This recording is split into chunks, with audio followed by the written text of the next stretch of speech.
Bonjour, aujourd'hui on va parler de l'ego et de la fonction de l'ego. Bien sûr, en spiritualité, la grande question qui est posée, est-ce que l'ego est vraiment utile? La plupart du temps, malheureusement, il est condamné par les maîtres comme étant une chose ignoble qu'il faut détruire, qu'il faut enlever de soi. À travers mes études en yoga et en méditation et à travers le contact avec différents maîtres, j'ai appris le contraire. L'ego est plutôt un ami qu'il faut savoir cultiver, développer. Bien sûr, il ne faut pas le rendre malade. Il ne faut pas qu'il devienne hypocrite, il ne faut pas qu'il soit imbu de lui-même, il ne faut pas qu'il soit cultivé dans l'essence de devenir la seule personne importante sur Terre. Mais la plupart des maîtres qui m'ont inculqué ces notions étaient assez précis sur la fonction de l'ego. Définissons l'ego. En premier, l'ego est appelé ahamkara en sanskrit, qui veut dire « je suis ». C'est la fonction de se reconnaître comme étant un élément distinctif de l'autre. Et ceci est très important parce que si je n'ai pas cet élément distinctif de l'autre, immanquablement je ne peux pas être. Donc c'est important pour l'ego de savoir reconnaître la possibilité de se rendre différent des autres. La deuxième notion, c'est bindu. Certains maîtres appellent l'ego bindu, bindu qui veut dire le point. Le maître qui m'enseignait au Népal appelait aussi bindu l'ego dans le sens où c'est le point de référence qui nous sert à savoir où est-ce qu'on est rendu dans notre vie, après quelques années ou après une journée, et il prenait cette représentation très sympathique d'une carte qu'on retrouve dans le métro, sur laquelle, lorsqu'on sort du métro, on se retrouve face à une carte du quartier sur laquelle c'est marqué avec un point rouge et une flèche, vous êtes ici. Bindu, c'est la même notion, c'est ce point rouge qui me donne référence là où je suis rendu, la flèche qui m'indique là où je suis présentement, à l'instant où je suis en train d'être, et en même temps vous êtes ici, voulant dire bah oui je suis là, mais en même temps me donne sur la carte la distance qui me sépare du quartier que je vais visiter, des gens que je vais rencontrer, et en même temps le véritable labyrinthe des rues par lesquelles je devrais passer pour pouvoir atteindre mon but. Ceci peut être vu d'une manière très symbolique comme étant le labyrinthe de la conscience et de la vie sur laquelle on doit se positionner pour atteindre nos buts, mais pour atteindre aussi notre réveil. Oui, la vie est un labyrinthe, comme ces rues à la sortie du métro, et si on n'a pas cette carte de référence, c'est extrêmement difficile de pouvoir se guider, de pouvoir se retrouver, de savoir où est-ce qu'on va aller, et si ce point n'existe pas sur cette carte en disant vous êtes ici, c'est encore plus difficile de savoir où est-ce qu'on est par rapport à la rue qu'on veut trouver, à la personne qu'on veut rencontrer, à l'adresse civique que cette personne nous aurait donnée. Donc l'ego a deux notions. La première notion, c'est d'être distinct de l'autre. C'est une obligation, bien qu'on provienne tous de la même source, bien qu'on provienne tous de la même énergie. Pour notre expérience incarnée d'humain, au niveau de la matière, on a besoin d'être distinct de l'autre pour que l'autre puisse nous refléter et en même temps nous donner la notion d'être, mais que nous aussi nous puissions voir à travers l'autre ce que peut-être, ce qui nous manque, ce qu'on désire, ne désire pas. Bref, l'autre devient un rebond à soi. Si on n'a pas ce côté subjectif, c'est très difficile de faire une expérience, puisque l'expérience doit être personnelle. Elle n'est pas obligatoirement objective, bien sûr. Vivre, c'est voir au bout d'un moment les choses d'une façon objective, mais c'est de comprendre nos mécanismes de conscience dus à nos karmas, à nos incarnations, à nos sanskaras. Les mémoires jouent beaucoup sur les dualités, tout comme l'éducation qu'on a reçue, et c'est très difficile, si on n'est pas subjectif, de se découvrir, puisque la découverte de soi amènera à l'éveil, l'éveil étant en fait un réveil par rapport à sa propre présence et à sa constitution, qu'elle soit au niveau des doshas, donc de l'Ayurveda, mais qu'elle soit aussi au niveau du mental, et bien évidemment par rapport à nos vies antérieures, et par rapport à notre constitution aujourd'hui, sur notre dharma, sur notre fonction de vivre, la position qu'on prend dans la vie, l'importance qu'on va se donner dans cette position-là, mais aussi la reconnaissance de cette importance qui est utile et nécessaire, parce que si on ne se reconnaît pas comme important, c'est extrêmement difficile de pouvoir trouver un intérêt à se développer et même à se donner l'opportunité d'éveil, puisque si je ne me vois pas comme important, c'est sûr que je m'intéresse surtout aux autres et leurs qualités, et je ne fais pas quoi que ce soit sur ma propre évolution.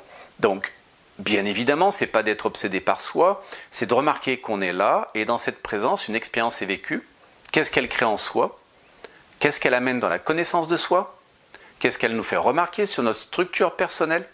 Qu'est-ce qu'elle nous permet d'ingérer, de digérer, mais aussi de recycler ou de renouveler pour aller vers l'amélioration de soi, qui, je le pense, l'éveil est une amélioration de soi et non pas un changement de soi. On ne peut pas changer, on est constitué des éléments qui nous habitent, qu'on doit accepter, qu'on ne doit pas refuser. Mais se réveiller, c'est voir pleinement, en pleine conscience ces éléments sans en être perturbé et de là agir pour leur donner plus ou moins d'importance. Certains peut-être les éteindre complètement dans leurs actions. Je pense que les faire disparaître, ça n'existe pas, mais plutôt les éteindre. Et d'autres, au contraire, leur donner la vitalité nécessaire pour qu'ils puissent prendre le dessus et constituer un élément lumineux dans notre conscience sattvique quant à notre évolution. L'ego ne se détruit pas, ce n'est pas notre pire ennemi. Si vous détruisez l'ego, immanquablement, vous aurez une chose manquante dans votre constitution, un état qui ne sera plus disponible, et même à ça, il est impossible de détruire l'ego. Faites très attention avec ce genre de concept, on devrait beaucoup plus parler d'évoluer à la compréhension de son ego, de faire évoluer son ego à la compréhension de notre évolution, d'y donner non pas un caractère, comme on pourrait dire, monstrueux, ni de rejet, mais plutôt d'acceptation. Et l'ego est une particularité nécessaire à notre évolution, puisque, pensez-y bien, c'est à partir de l'ego qu'on développe la créativité, qu'on développe la projection de soi, qu'on développe l'amélioration de soi par l'intérêt qu'on porte à soi et en soi. Le caractère d'être qui passe par ahamkara, je suis, n'est en aucun cas négatif.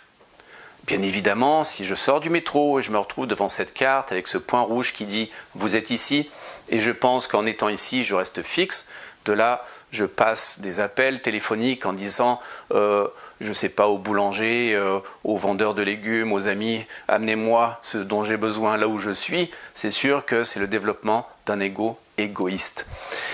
L'égoïsme n'est pas un problème tant qu'on ne devient pas égoïstique, juste à penser à soi, ni narcissique.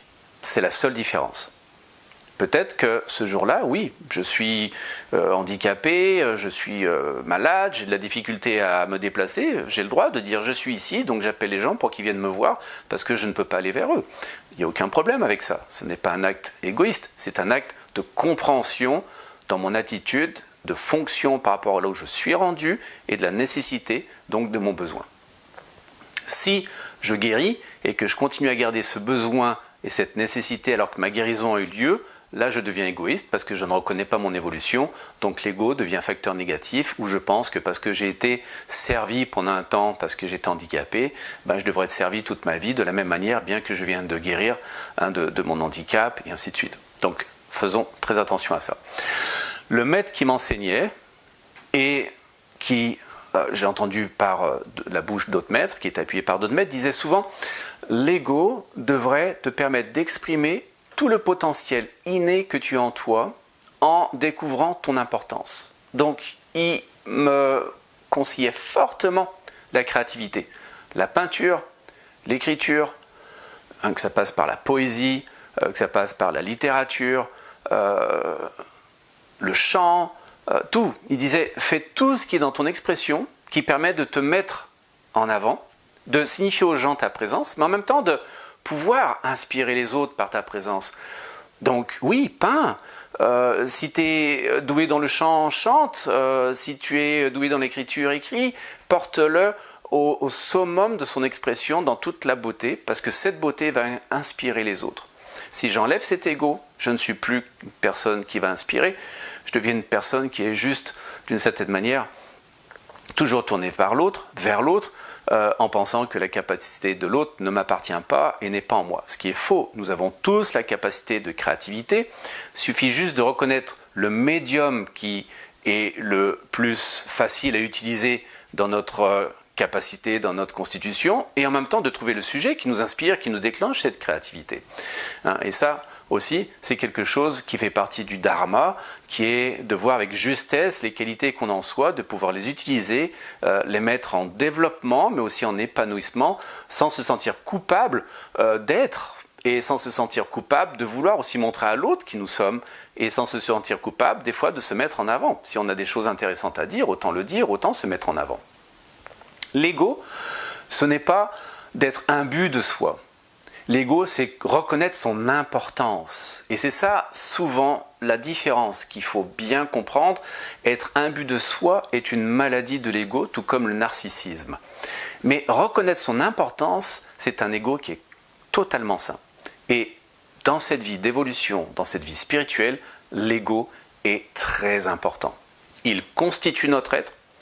Il n'est pas la totalité de notre être.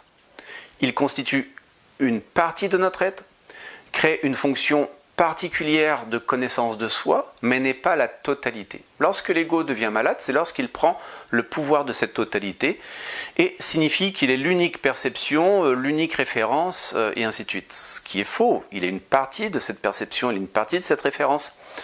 Après, bien sûr, il faut se détacher aussi de l'ego. Ce qui veut dire détacher, ce ne veut pas dire qu'on l'ignore, ce ne veut pas dire qu'on n'est plus lié à, se dire qu'on est capable de juger clairement en filtrant les effets de l'ego et qui va nous révéler certaines aptitudes ou certaines inaptitudes dues à notre construction mentale, dues à notre éducation et ainsi de suite. Donc c'est là où on ne se méfie pas de l'ego, mais on est capable de voir ce qui est juste, ce qui ne l'est pas, par rapport à ce que ça a pu créer en soi. Le maître me disait souvent, si quelqu'un rentre dans la vie spirituelle, dans son expérience spirituelle, en mettant son ego de côté, aura un mauvais chemin d'éveil, parce que justement pensera, sans cette reconnaissance de soi, que l'éveil ou la faculté de pouvoir se développer spirituellement sera toujours en accord d'approbation du maître qui lui enseigne. Ça, c'est un gros problème. Les maîtres qui nous enseignent ne sont pas supérieurs à nous. Les maîtres qui nous enseignent ne sont pas des entités divines qui sont au-delà de nous. Les maîtres qui nous enseignent sont humains, incarnés au niveau de la chair, de la matière. Ils ont découvert certaines facultés, certaines fonctions par une forme de compréhension qui leur amène à vivre en aisance.